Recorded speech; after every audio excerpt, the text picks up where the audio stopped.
We know that the legendary weapon Pluton is located in Wano, and Poseidon is none other than Princess Shirahoshi from the Ryugu Kingdom, but the mystery still surrounds the third weapon, Uranus. An intriguing theory suggests that Uranus once resided in Elbaf, the land of the giants. Just like Wano and Ryugu, Elbaf was one of the territories that stood with Joy Boy during his war against Imu over 800 years ago. This implies that Joy Boy once possessed all three legendary weapons. But here's the shocking question. How did Uranus end up in the hands of Imu-sama? A surprising yet plausible idea came to mind, one that the author might even confirm in the future, that King Harald, in a bid to curry favor with the world government, personally handed over the ancient weapon Uranus. His goal? To strip Elbaf of any dangerous arms and ensure the island remained free of threats to the other nations. Beyond that, he effectively changed the nature of Elbaf's next generation, molding them into a people without fangs or hostile intentions toward outsiders. Tracing the path of the legendary weapons, we notice that all of them stood with Joy Boy during the Great War over 800 years ago. His mission was to pass these weapons down to the next generation, as Vegapunk hinted during the Egghead arc. For this reason, these weapons were hidden in places difficult for the world government to access, like Wano and Ryugu, home to powerful races directly linked to the Liberator Warrior. In fact, every region tied to Joy Boy contains either a legendary weapon or a blue poneglyph revealing its location, as seen in Alabasta. So it's hard to believe that Elbaf, with all its might and ties to Joy Boy, did not hold a legendary weapon. Most likely Uranus was indeed there. This strongly supports the hypothesis that King Harald presented it to the government as a token of friendship. Otherwise, how else would such a powerful weapon end up in the enemy's hands when it was supposed to remain safe within the lands of Joy Boy's allies?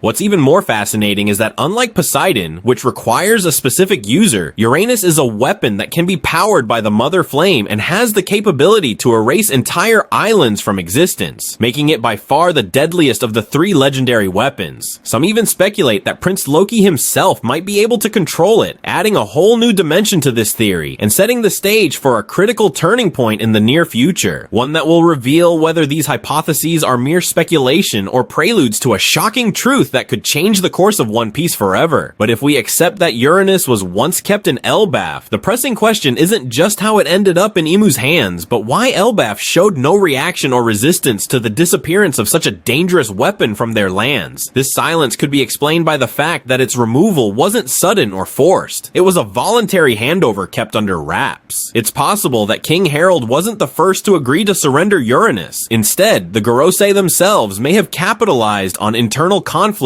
or division among the giant leaders. Perhaps a faction within Elbaf believed it was necessary to isolate the island from the old Joy Boy conflicts, seeing the presence of Uranus as a constant threat that could bring destruction at any moment. This faction might have supported the decision to hand it over, convincing other leaders under the guise of protecting the island. Furthermore, Uranus may not be a stationary weapon like Pluton or Poseidon. It could be a mobile weapon, possibly an ancient flying vehicle or technology capable of traversing the skies, making it easier to smuggle out undetected, especially with inside cooperation from Elbaf's own people. This opens the door to the idea that the weapon wasn't seized by force, but rather disassembled and transported to Mary-Joie in stages, then reassembled there. This would explain why it's currently in Imu's possession and ready for use once powered by the Mother Flame. Another point worth contemplating is that the world government has never openly shown hostility toward Elbaf throughout history, despite it being a land full of warrior giants. This is strange, especially when compared to other less threatening nations that faced extermination or strict control. This exception could be a hidden sign of a major secret deal in the past, where the government acquired Uranus in exchange for granting Elbaf special privileges or a promise not to interfere in its affairs. On the surface, the relationship appears ambiguous, but at its core, it's a delicate balance based on a historic sacrifice known only to a few. From this perspective, it seems Uranus didn't leave Elbaf by chance, but as part of a carefully orchestrated plan involving King Harald and possibly others before him. This also explains why Elbaf hasn't yet been listed among the countries the government seeks to overthrow. They simply gave up their most valuable asset long ago.